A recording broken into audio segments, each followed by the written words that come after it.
Assalamualaikum warahmatullahi wabarakatuh. Ananda semuanya, bagaimana kabarnya? Insya Allah baik ya.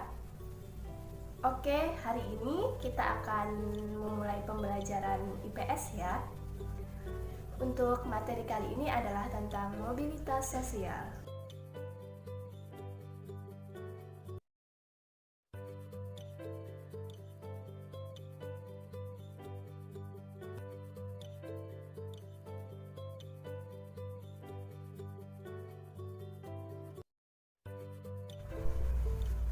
Nah, untuk tujuan pembelajaran kali ini adalah peserta didik diharapkan mampu menentukan faktor-faktor pendorong mobilitas sosial, sehingga peserta didik mampu mengolah informasi dan menerapkan cara berpikir kronologis. Baiklah, kita mulai saja pembelajaran kali ini ya. Materi kita adalah faktor-faktor pendorong mobilitas sosial. Ananda semua pasti bertanya, mengapa mobilitas sosial itu terjadi? Dan apakah mobilitas sosial itu selalu terjadi di masyarakat? Nah, untuk menjawab pertanyaan tersebut, Ananda harus tahu faktor-faktor apa saja yang mendorong terjadinya mobilitas sosial. Di dalam masyarakat, kecenderungan mengalami mobilitas sosial itu berbeda-beda. Ada masyarakat yang cepat mengalami mobilitas sosial, begitu juga sebaliknya. Nah, mengapa demikian? Baiklah, di sini akan dijelaskan satu persatu. Yang pertama adalah faktor struktural. Ananda pasti tahu semua presiden yang pernah memerintah di Indonesia. Kesemua presiden tersebut menduduki jabatan status sosial yang tinggi karena berkat dari sistem demokrasi yang berlaku di Indonesia.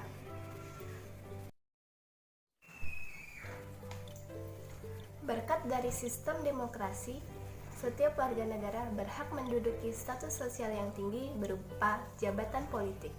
Untuk menduduki jabatan sosial yang tinggi tidak lagi didasarkan pada keturunan,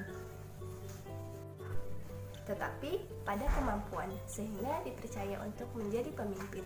Struktur masyarakat Indonesia sangat terbuka. Orang miskin dapat mencapai status sosial yang tinggi, bahkan menjadi seorang presiden.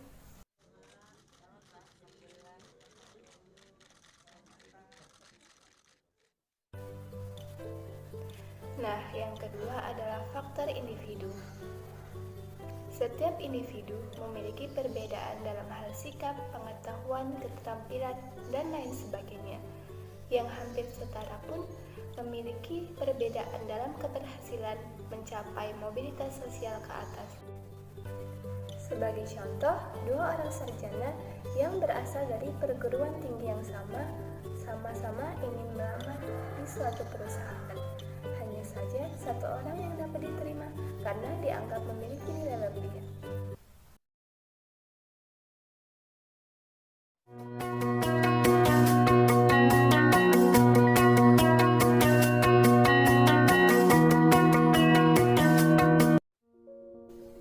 Yang ketiga adalah faktor sosial.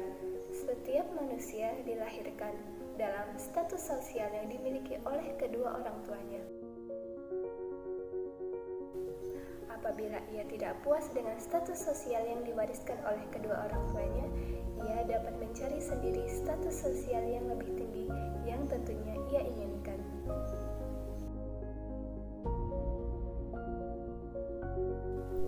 Ananda semua pasti ingin meningkatkan status sosial yang lebih baik lagi. Orang tua kita juga sering berpesan agar kita lebih giat lagi belajar dan berharap suatu saat Ananda semuanya lebih sukses dari orang tua.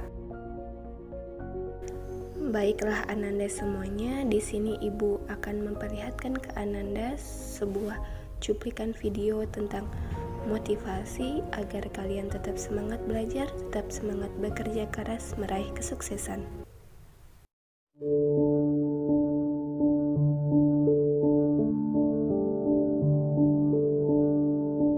Saya tidak pernah tidak bekerja loh. Kalau orang pernah tanya sama saya, Pak Habibie, kok bisa begitu? Mentalitas apa itu? Saya mentalitas sepeda. Kalau Anda naik sepeda, Anda berhenti, Anda jatuh. Jadi kalau saya berhenti bekerja, saya mati. Umur 80. Kalau ditanya Habibie umur berapa? 90 kurang 10. Tapi jiwanya 17 tahun. Tidak ada bedanya. Saya umur 80 tahun. Kenapa? Karena alasan-alasan tadi yang saya berikan. Itu motivasinya. Yang penting motivasi deh. Semangat saya itu datang atas keyakinan dan kesadaran bahwa saya ini manusia. Produk dari masyarakat di mana saya hidup. Karena saya dan keluarga saya dulu dan sekarang dan masa depan ada bagian terpadu dari masyarakat ini. Kalau masyarakat ini makmur, ya keluarga saya ikut makmur. Karena itu saya terus tidak mau berhenti. Saya bilang, tidak ada gunanya Anda IQ-nya tinggi, tapi pemalas. Tidak memiliki disiplin, forget it. Yang penting adalah Anda sehat, mau berkorban untuk masa depan yang lebih cerah. Dan Anda konsisten, bekerja keras, berdisiplin. Saya bersyukur. Sejak saya lahir sampai sekarang, saya mampu membuat sinergi positif antara elemen agama, budaya, dan pengertian ilmu pengetahuan dan teknologi. Saya bersyukur bisa menyelesaikan semua masalah-masalah yang saya hadapi. Masalah dengan halal. Dan terasa orang sekitarnya ikut menikmatinya. Itu filsafat yang diberikan oleh ayah saya. Jadilah mata air yang jernih, yang memberikan kehidupan kepada sekitarmu.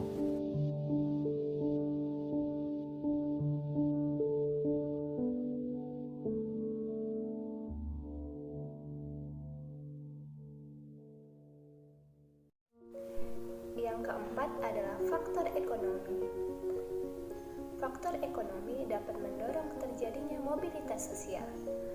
Keadaan ekonomi yang baik dapat mendorong individu atau kelompok dalam melakukan mobilitas.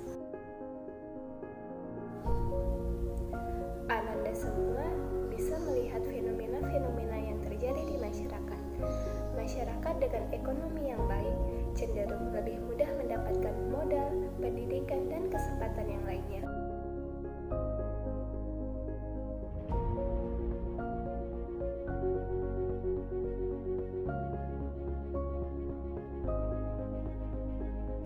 Pada masyarakat yang ekonominya sangat lemah, mereka cenderung sulit untuk melakukan mobilitas sosial.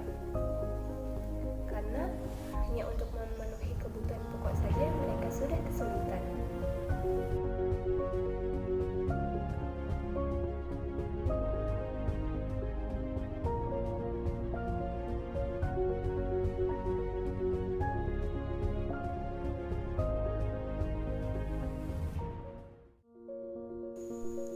Yang kelima adalah faktor politik. Faktor yang satu ini sangat bergantung pada situasi politik suatu negara. Keadaan negara yang tidak stabil akan memengaruhi kondisi keamanannya. Kondisi keamanan sedang baik sehingga roda pembangunan pun dapat berjalan. Dengan begitu, ketersediaan dan kemudahan dalam bekerja juga lebih baik, sehingga masyarakat mampu melakukan mobilitas sosialnya.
Wassalamualaikum warahmatullahi wabarakatuh.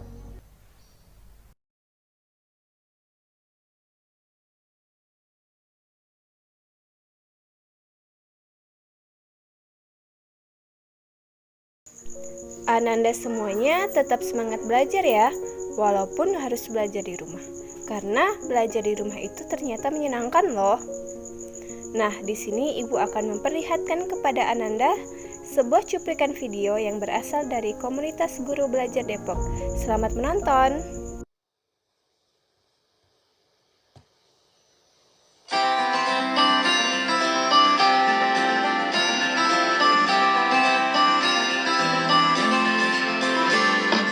Hai anakku, tahukah kamu mengapa tidak sekolah? Kata guruku sedang libur dan belajar di rumah. Ini bukan cuma libur, ini libur luar biasa. Karena kita akan belajar bersama mama papa. Sungguh asik belajar bersama. Mama papa ada di rumah, tapi aku ingin sekolah. Pasti bosan di rumah saja. Semangat untuk semua, mama, papa, dan teman-teman. Semoga kita sehat selalu dan akan jumpa lagi. Banyak loh kegiatan di rumah yang bisa kamu lakukan bersama mama dan papa.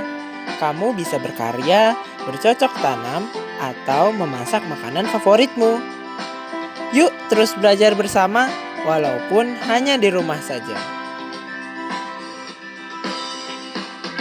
Hai anakku, mengapa bersedih? Duduk seorang diri.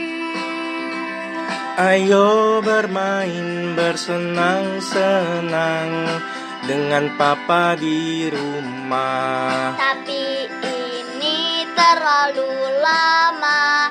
Aku sudah bosan di rumah. Aku ingin bersama teman. Lalu harus bagaimana? Sabar, sabar, sabarlah sayang. Kita berdoa kepada Tuhan agar semua cepat berlalu.